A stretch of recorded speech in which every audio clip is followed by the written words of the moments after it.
I think another key message that goes around in the adventure tourism and in tourism in general nowadays is sustainability. And I would like to ask maybe an open question, I think mainly based at Stuart, Peter, and maybe even Julian, you'd have something to say about is how important is sustainability in terms when you're organizing adventure tourism and giving back to the local communities?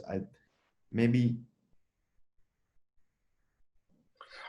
I'm happy to start on that just to give my personal opinion on it, because it's been a very it's been an interesting journey for us ourselves. There's a lot of statistics out there that say or indicate that everybody is obsessed with sustainability and everybody wants to be responsible, and everybody really cares about the environment, and everybody really should look after the places they're going.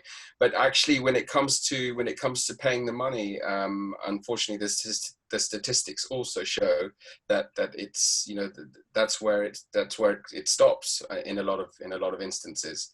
So I personally believe that sustainability really begins at home, and the person that's operating, if they have an ethos, if the people operating the trips have an ethos, to make that a large part of their business and an important part of the business, then that really paves the way for something truly sustainable and something that people can really follow and then appreciate. That's my take on it. I'm sure there's some others that have some insight.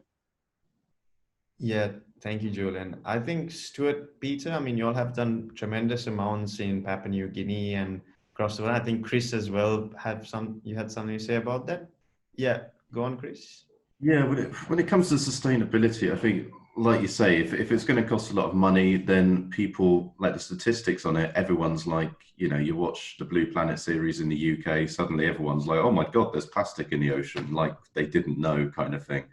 But it has to start from the company, and it's got to start, it's like, like the government's, telling people to reduce plastic and all those elements within it. Sustainability, if it doesn't have to make things more expensive from my view. I think it's just about making those small changes which are possible to a tour. For example, plastic water bottles.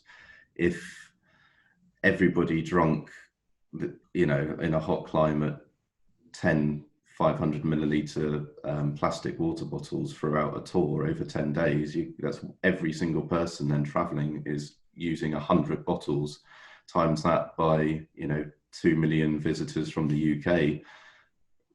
It becomes a huge number over this period of time, and it's just making those small changes that don't necessarily cost that much to make the change, with just a simple thing as reusable water source and things that can make a big difference as well.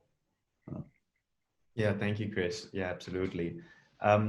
Yes. Can I, Max? I just wanted to say, I guess sustainability is a very complex issue, and there's the environmental impact, but also a social, a human impact. Yeah, and of course, from an environmental impact, yes, using reusable bottles for water is a perfect example. Yeah, but sustainability from a social or a people aspect is super important. So that's using or employing local guides, for example, that may, for example, now this may not necessarily be the case in Sri Lanka, but places in Borneo where we operate, rather than chopping down trees, we employ them in the tourism industry, for example, and therefore their forest becomes a money earner for them in perpetuity. That's just one simple example. Yeah. So using people at the grassroots is really super important for us. Using local guides, ornithologists and naturalists and what have you is very, very important. And then using maybe smaller hotels, eco hotels that have that same ethos that we have is super important as well. And it doesn't have to cost everything. And sorry, just the very last point, no matter what we do, we're going to have an impact. on the planet. Yeah, even just getting to Sri Lanka, we're going to have an impact. Yeah, and we can try to offset some of that, but we can try to reduce it as much as possible. Yeah, and if we can link up with organisations that have the same ethos as us, then we can have reduce that impact and make it more sustainable. So it's super important for us, for sure. Yeah, I couldn't agree more with Kriss and with Peter and their statements. You know, it all starts with the individual, but we can also extrapolate that to the community and say it all starts with the individual operator. And at the ATTA, we really encourage a sustainable approach to travel, because the opposite of sustainable is unsustainable. And if we're doing things that are unsustainable, none of us are going to be doing this, and we're going to make the environments where we operate worse over time. And that's not what we want.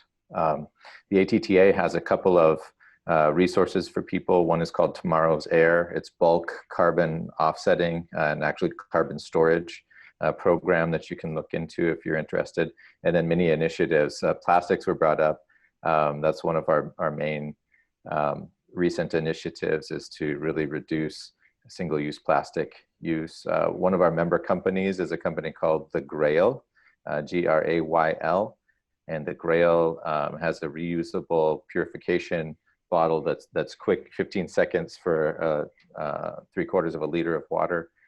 Can be used time and time again, and it purifies bacteria and virus and amoeba and any toxins as well. So there are options out there, and you as if you're a tour operator or a guide, you can have tremendous impact on the traveler by just modeling this idea and not preaching at them necessarily or shaming them, but really providing an alternative and a thoughtful way and approach to how to travel.